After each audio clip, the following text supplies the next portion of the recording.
Fund வச்சிருக்கேன், அண்ணாக்காக கொடுக்க போறேன், மாற்றத்துக்காக கொடுக்க போறேன். உங்க கையால அவங்களுக்கே அந்த பரிசை கொடுங்க. வாங்க, இந்த 30,000 ரூபா நீங்களே கொடுங்க, உங்க கையால கொடுங்க. எஸ், நீ கொடுக்கண்ணா, நீ தானே கொடுக்குற. இந்த கொடுக்கண்ணா கொடுக்கண்ணா கொடுக்கண்ணா. ஒரு கைத்தட்டல் கொடுத்துடலாம். அந்த மொமெண்ட் எல்லாம் இங்க மட்டும் தான் நடக்கும் நம்ம மாஸ்டர்னால. மற்றவங்களுக்கு உதவணும்னு நினைக்கிற எண்ணங்கள் யாரெல்லாம் இருக்கிறோ, அவர் சின்னவராக இருந்தாலும் பெரியவராக இருந்தாலும் கடவுள் குழந்தை, இவரையும் கடவுள்னு கூப்பிடலாம் நம்ம. Super sir. என்ன சார் சொல்ல விரும்புறீங்க? எனக்கு ரொம்ப பிடிக்கும் இந்த அண்ணாவை. அது மட்டும் இல்லாமல் எனக்கு ரொம்ப நேசிச்சு எனக்கு ரொம்ப பிடிச்ச அண்ணாவை எனக்கு இங்கே கண்ணு முன்னால் நிறுத்தி வச்சுருக்கேன். மிக நிறுத்துக்கு ரொம்ப நன்றி. நான் வந்து இன்ஸ்டாகிராமில் வந்து சோஷியல் மீடியாவில் வந்து நான் ஒரு ஃபேமஸாக இருக்கேன். அப்பாவுக்காக நான் ஹெல்ப் பண்ண வீடியோ போட்டேன். ஆனால் அந்த வீடியோவில் வந்து மக்கள் சப்போர்ட் நிறைய இருந்து கொடுத்தாங்க. அந்த சப்போர்ட்டால் தான் நான் வந்து ஃபேமஸ் ஆகினேன். எல்லாத்துலேயும் நம்ம உழைச்சாதான் கண்டிப்பாக வெற்றி கிடைக்கும். அதுக்கு சார்பாக அந்த அண்ணா இருக்கார். அண்ணாவுக்கு தான் அந்த சார்பை கொடுக்கணும். உழைச்சா கண்டிப்பாக வெற்றி கிடைக்கும். அது அண்ணா தான் அதுக்கு உதாரணம். ஓ ஓகே, சூப்பர். சரி, மாற்றம் அப்படின்ற ஒரு விஷயம் வந்து அழகாக பண்ணிட்டு இருக்காரு சார். நீயும் எங்ககிட்ட நிறைய சொன்னேன். ஸோ மாற்றத்துக்கு நீ ஏதோ உதவி பண்ண போற அப்படின்றாங்க. அது என்னது? நான் ஒரு ஃபண்டு வச்சிருக்கேன், அண்ணாக்காக கொடுக்க போறேன், மாற்றத்துக்காக கொடுக்க போறேன். ஓ சூப்பர் சூப்பர். எங்க இந்த ஃபண்டுக்கெல்லாம் வந்து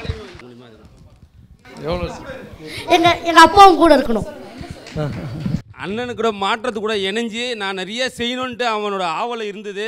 அவன் வச்சிருந்த பேங்க்கில் இது வச்சுருந்தான் மிச்சம் பண்ணிட்டு. இப்போ இந்த மாதம் ஃபுல்லாக சாப்பாடு போட்டான்.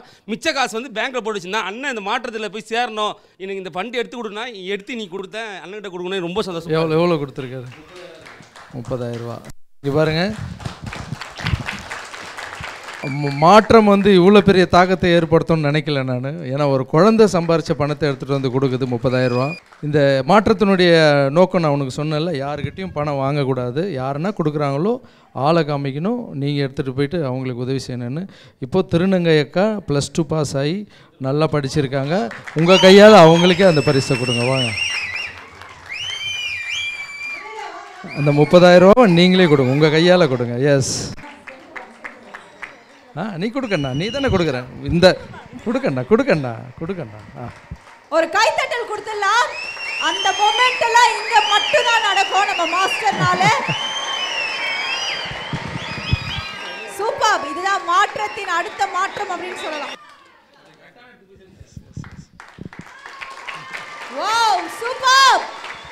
ஒன் மோர் டைம் நம்மளோட மாஸ்டர் மற்றும் ரசூலுக்காக அவங்க அப்பாக்காக ஒரு கைத்தட்டல் கொடுத்துடலாம். இந்த காசு அந்த தம்பி கஷ்டப்பட்ட பணம். மாற்றம் மூலியமாக அவர் ஒன்று பண்ணணுன்னு நினைக்கிறாரு. எவ்வளோ கஷ்டப்பட்ட பணம் உங்ககிட்ட வந்திருக்கு. நீங்கள் படித்து பெரிய ஆளாகி நீங்கள் நிறைய பேரை படிக்க வைக்கணும். இதுதான் என்னுடைய ஆசை. சரிங்களா?